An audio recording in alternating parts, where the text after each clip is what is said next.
Voici, moi et les enfants que l'Éternel m'a donnés, nous sommes des signes et des prodiges en Israël, de la part de l'Éternel des armées, qui habite sur la montagne de Sion. Ésaïe 8, 16, 18. Permettez-moi de rappeler que nous sommes ici occupés de la plénitude. C'est ce qui gouverne tout ce que nous avons à dire. Sur l'établissement de la plénitude de la pensée divine, de l'intention divine, c'est aussi ce qui était en vue au temps des prophètes. Nous, dans notre temps, nous avons besoin de cela. Mais dans le livre des Actes, ce n'était pas nécessaire. En ce temps-là, tous les principes de la plénitude étaient agissants. Vous découvrez là beaucoup de choses que le Seigneur désirait avoir. Mais rapidement, le radieux matin s'est estompé, le besoin du rétablissement s'est manifesté.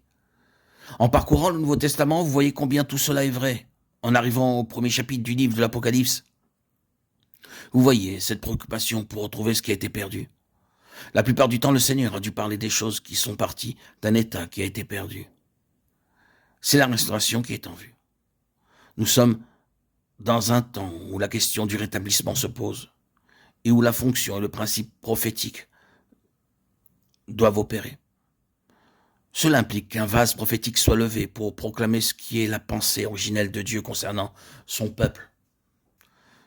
Dans notre méditation précédente, nous avons vu quelque chose de la signification de Sion en rapport avec la souveraineté, la plénitude, la lumière et la gloire. Si nous regardons ce qui renferme tous les éléments et les caractéristiques de Sion, nous le trouvons dans un mot, la vie. Par cela, bien sûr, nous pensons à la vie divine, car le témoignage d'Antsion est fondamentalement celui de la vie, une vie particulière, une vie absolument différente de toute autre vie. Cette vie est une nature. À travers ces messages, nous avons parlé de l'évangile de la gloire du Dieu béni, du Dieu satisfait. Et nous avons dit que la gloire est le rayonnement de la nature, de Dieu, se manifestant et s'exprimant.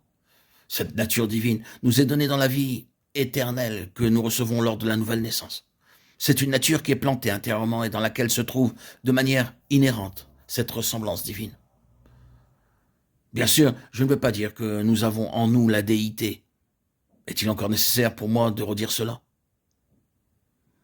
Toutefois, considérons simplement ce que Pierre disait, afin que par elle, les promesses, vous deveniez participants de la nature divine en fuyant la corruption qui existe dans le monde par la convoitise. 2 Pierre 1, 4. C'est dans cette vie dont nous parlons que réside la nature divine.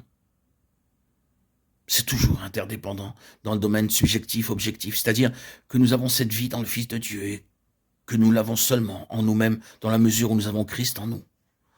Nous ne devenons pas divins et aucune nouvelle mesure de divinité ne peut nous faire devenir ainsi. Nous ne sommes pas de grands Olympiens et jamais nous ne le serons. C'est un aspect essentiel de ce que nous disions auparavant. Nous ne devenons pas cela. Ce vase sera toujours quelque chose qui attribue tout à Dieu. Donc, dans un tel vase, il y aura des personnes qui, en elles-mêmes, seront très imparfaites. Vous ne pourrez jamais dire en parlant d'elles qu'elles sont grandes par elles-mêmes. Ce seront des personnes très humaines et la marque même de leur humanité sera leur complète dépendance à l'égard du Seigneur pour toute manifestation de bonté. Elles savent que s'il y a quoi que ce soit en elles qui ait de la valeur, c'est parce que le Seigneur est là, parce que Christ est entré. Mais en disant cela et gardant cela dans l'esprit avec tout ce que nous avons dit, nous répétons qu'il nous a été donné la vie incréée de Dieu, la vie divine en Jésus-Christ, et cette vie est la nature de Dieu. Cette vie ne pêche pas et sera toujours le moyen pour nous corriger, quoi que notre vie propre fasse et quoi que notre nature propre fasse.